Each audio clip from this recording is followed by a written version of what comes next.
রাকিবুল ভাই, প্রথমে জানতে চাই যে বাংলাদেশ দলের সঙ্গে আপনিও সেন্ট ভিনসেন্টে এসেছেন, এখানকার সৌন্দর্য আসলে কতটা মুগ্ধ করছে আপনাকে? অসাধারণ, এটা ঐশ্বরিক।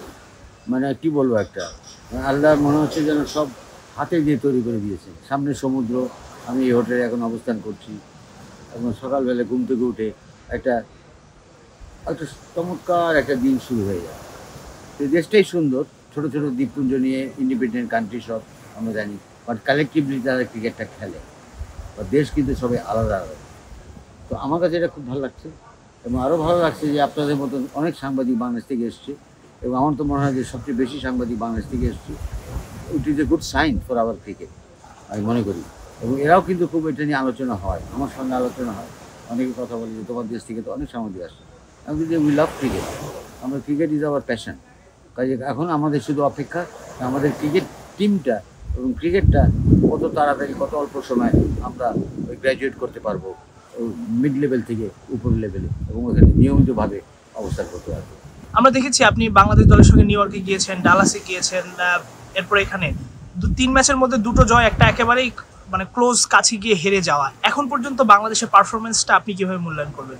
আমি বলবো যে পারফরমেন্স পজিটিভ, বাট একটু মিক্সড ব্যাগ বলা যেতে পারে।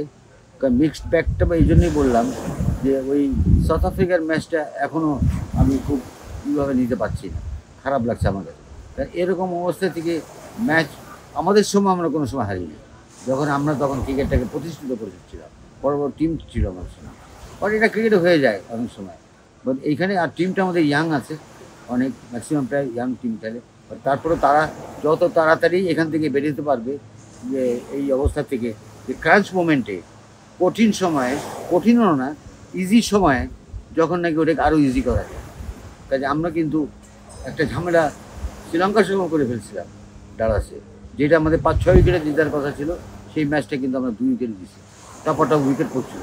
যার কারণ হলো এটাই যে কিছুটা এক্সপিরিয়েন্সের ঘাটতি, এবং কিছুটা তাড়াহুড়া করার একটা প্রত্যাশা, তাড়াহুড়া করে একটা ম্যাচটা 4 ছক্কা দিয়ে আমরা ম্যাচটা জিতে যাবো, এটা প্রয়োজন নাই তো। এখানে যখন নাকি আমার দরকার 2 রান 3 রান করে আমি হেঁটে সিঙ্গেলের উপর ম্যাচটা জিতবো, ওটা পারি নাই আমরা। তো ওইটা আমার এরকম সুযোগ হয়তো সামনে নকআউট স্টেজেও আসতে পারে। আমার মনে হয় আমার প্লেয়াররা এই জিনিসটা মাথায় রেখে তার নিজেদেরকে মেরে দেবে। এখন ওয়ালটন ফ্রিজ কিনে অনেকের মতো আপনিও হয়ে যেতে পারেন মিলেনিয়ার। সেরা পণ্যের সেরা অফার, ওয়ালটন মিলেনিয়ার। সাকিব আল হাসান একেবারেই ফর্মের সঙ্গে খুব একটা তার পাল্লা চলছিল, এবং সেটা শেষ পর্যন্ত তিনি নেদারল্যান্ডসের বিপক্ষে পেলেন এবং 64 রানের একটা ইনিংস খেললেন। সাকিব আল হাসানকে নিয়ে আসলে অনেক সমালোচনা হয়েছে, বীরেন্দ্র সেহবাগ অনেক কথা বলেছেন। আপনি যদি একটু বলতেন যে আপনার কাছে আসলে সাকিবের ইনিংসটা কেমন লেগেছে, এবং তার এই যে ফর্মহীনতা সেটা আসলে বাংলাদেশকে খুব বেশি ভোগায় কিনা? দেখেন, আপনি যত বড় প্লেয়ার হবেন আপনার কাছে প্রত্যাশা তত বেশি হবে।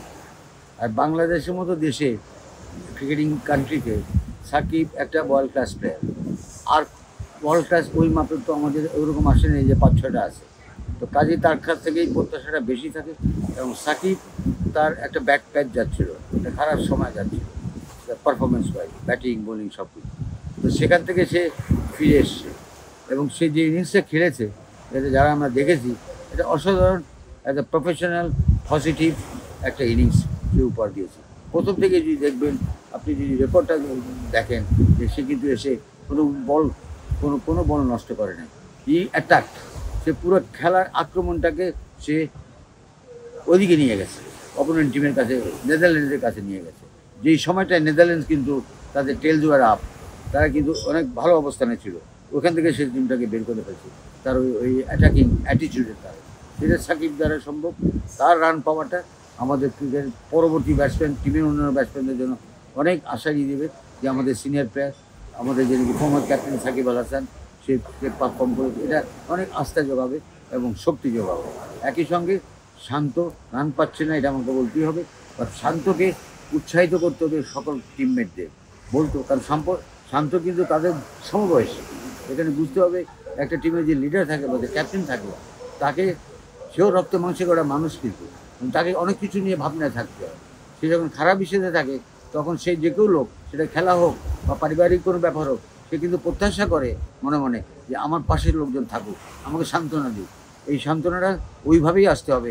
এই ক্যাপ্টেনকে, আমি নিজে ক্যাপ্টেন ছিলাম, আমি জানি খারাপ সময় আমাদের গেছে, আর আমার প্লেয়ার আমাকে বলেছে, Rakibul, you are a good player, তোমার এটা একটা খারাপ ম্যাচ হয়ে গেছে একটা দুইটা, বাট তুমি ঘুরে দাঁড়াবে।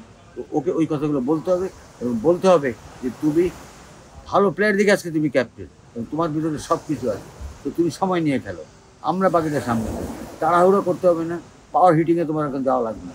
You play to the merit of the ball, বলের মেরিটে তুমি খেলো। তুমি 5 ওভার 6 ওভার পড়ার পরেই তুমি তোমার স্বরূপে তুমি আসতে পারবে। এটা বললেই দেখবেন ওর ভিতরে একটা আস্থা যোগাবে, সাহস যোগাবে, না আমার সাথীরা আমার সঙ্গে আছে, আমাকে কিছু একটা করে দেখাতে হবে। ক্যাপ্টেন যখন খারাপ খেলে এটা বলতেই হয়, তখন কিন্তু একটা নেতিবাচক একটা প্রভাব অনেক অনেক সময় পড়ে টিমের উপর। বাট আমাদের টিমে অতটা পড়েনি, বাট তারপরেও প্রত্যাশাটা তো থেকে যায়।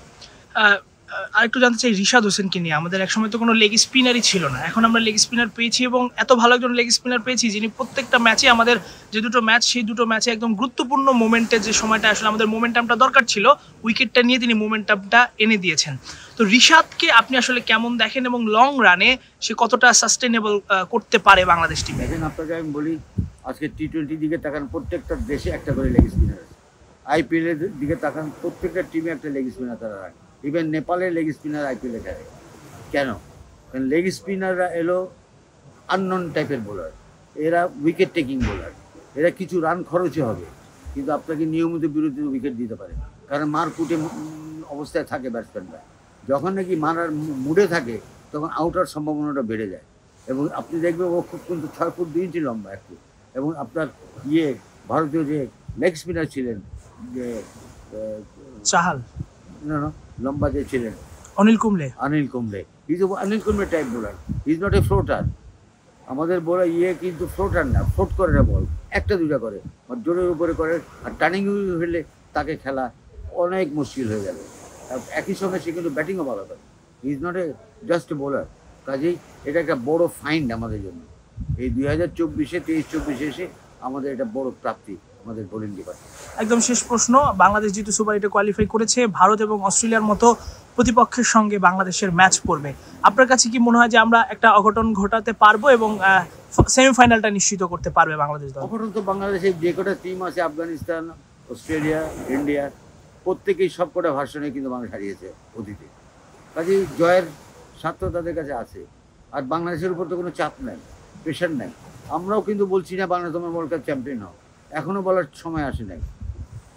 কাজেই বাংলাদেশ খুব ফ্রিলি খেলতে পারবে এবং ওই ম্যাচ জয়ের যে পজিটিভ জিনিসগুলোকে যদি তারা সামনে নিয়ে আসে এবং ওটা যদি ভাবে, চিন্তা করে যে we are capable of beating this teams, এই টিমগুলোকে আমরা হারিয়েছি, হারানোর যোগ্যতা রাখি, তাহলে দেখবেন তারা উজাড় করে খেলতে পারবে এবং সেই দিনটার জন্য আমরা বসে থাকবো। রকিবুল ভাই, আরেকটা প্রশ্ন আসলে জানতে খুব ইচ্ছে করছে, সেটা হচ্ছে আপনি একজন স্বাধীনতা পুরস্কার প্রাপ্ত বাংলাদেশের সাবেক অধিনায়ক, মুক্তিযুদ্ধের সময় আপনার জয় বাংলা টিমে খেলেছেন, তারপরেও এই এত বয়স হওয়ার পরেও আপনি এই যে ভালোবাসা বাংলাদেশ দলের প্রতি, প্রত্যেকটা জায়গায় এত ট্রাভেল করে এত কষ্ট করে খেলা দেখছেন, মানে কিভাবে আসলে মোটিভেটটা পান আপনি? আমার পুরো ফ্যামিলিটাই ক্রিকেটের প্যাশনেট। আর আমি তো ক্রিকেটের মানে কি, আমি ক্রিকেট ছাড়ার পরেও তো কিন্তু আমি ক্রিকেটের বাইরে যাই না। আমি সাংবাদিকতায় ছিলাম, আমি টেলিভিশনে নিজেকে সচল রেখেছি এবং আমি প্রত্যেকটা খেলা মিস করি না। এবং ক্রিকেট বোর্ডে আমি চিফ ম্যাচ রেফারি হিসাবে সব খেলাগুলো আমার দেখার সুযোগ হয়। ইন্টারন্যাশনাল ম্যাচও আমি করেছি অ্যাজ এ ম্যাচ রেফারি। অর্থাৎ ক্রিকেট আমার কাছে মনে হয় একটা নেশা, মানুষের অনেক ধরনের নেশা থাকে। এবং আমি বিশ্বাস করি যে বাংলাদেশের, আমি রকিবুল হাসান কি, আমি একটা মধ্যবিত্ত ঘরের ছেলে, হ্যাঁ ক্রিকেট খেলেছি, আজকে আমাকে সবাই চেনে সম্মান করে, কিন্তু এই ক্রিকেটটাকে আমি ওইভাবেই অনেক মননে সব চিন্তা চেতনায় আমি ধারণ করেছি, এখনও করি, সামনেও করব। এবং একটা ক্রিকেটের পরিবার থেকে আমি আসছি, কাজেই আমার টাকা আমি জমিয়েছি, অনেক হয়তো হাসবে শুনে একটা বছর যে আমি এখানে আসবো। এবং এই জন্যই আসবো যে বিশ্ব ক্রিকেট এবং ওয়েস্ট ইন্ডিজ দুটাকে আলাদা করা যায়। এদের বিশ্ব ক্রিকেটকে ভাবতে হলে, চিন্তা করতে হলে ওয়েস্ট ইন্ডিজের সেই কিংবদন্তি গারফিল্ড সোবার্স, ওয়ারেল, ব্রায়ান লারা থেকে আরম্ভ করে বেব রিচার্ডস, নেম এনিবডি, তো তাদের দেশ এটা।